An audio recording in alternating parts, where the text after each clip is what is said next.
এই রাজনৈতিক তর্ক বিতর্কে আপনার আওয়ামী লীগের যে দুর্বৃত্তায়ন, তাদের যে চুরি, তাদের যে আপনার লুটপাট, এটা কিন্তু আপনার নিচে পড়ে যাচ্ছে। আমাদের বিদ্যুৎ খাতে যে দুর্নীতি হয়েছে এই বিষয়টা খুব ডিটেইলস আমাদের জাতীয় স্থায়ী কমিটির সদস্য, সাবেক বিদ্যুৎ প্রতিমন্ত্রী জনাব ইকবাল হাসান মাহমুদ টুকু তিনি একটা প্রেজেন্টেশন তৈরি করেছেন আপনাদের জন্য, এবং আমি মনে করি যে এটা শ্বেতপত্র প্রকাশের ব্যাপারটার চেয়েও একটু আকর্ষণীয় হবে, এবং যেটা আপনাদের রিপোর্ট থেকে নেওয়া সব কিছু, এবং সেগুলো সোর্সগুলো সমস্ত হচ্ছে আপনাদের রিপোর্ট থেকে এসছে, অর্থাৎ মিডিয়া রিপোর্ট থেকে এসছে।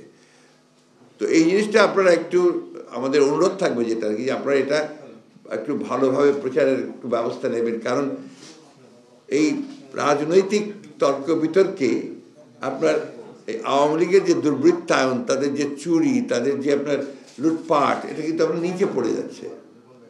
এরা এক ধরনের সুবিধা পেয়ে যাচ্ছে। এই কথাগুলো আমাদের বারবার বলা দরকার।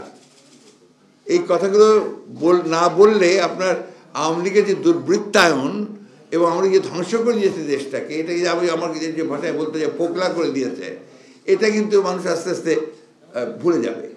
এই জন্য আমাদেরকে বারবার এটা বলা দরকার। আর যেহেতু আপনার এই খাতে সবচেয়ে বেশি দুর্নীতি হয়েছে বলে আমাদের কাছে মনে হয়েছে, সেই কারণে জনাব ইকবাল হাসান মাহমুদ টুকু অত্যন্ত কষ্ট করে এটা তৈরি করেছেন, ইনি আপনাদের সামনে প্রেজেন্ট করবেন।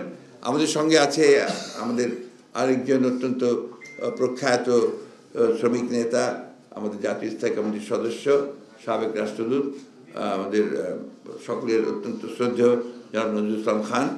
আমি এখন জনাব ইকবাল হাসান মাহমুদকে মাইক্রোফোন দিচ্ছি, তিনি আপনাদের সঙ্গে এই বিদ্যুৎ খাতে যে দুর্নীতি সে বিষয়ে আপনাদের সঙ্গে কথা বলবেন। বসুন্ধরা টিস্যুতে ছাড়ের ছড়াছড়ি। বসুন্ধরা টিস্যু নিয়ে এলো নিশ্চিত ছাড়। সবাইকে ইংরেজি নববর্ষের শুভেচ্ছা। আমি বিদ্যুৎ খাতের যে আওয়ামী লীগ ম্যাজিক দেখাতে চেয়েছিল, ম্যাজিক করতে যে বাংলাদেশের মানুষের কে সর্বশান্ত করে দিয়েছে।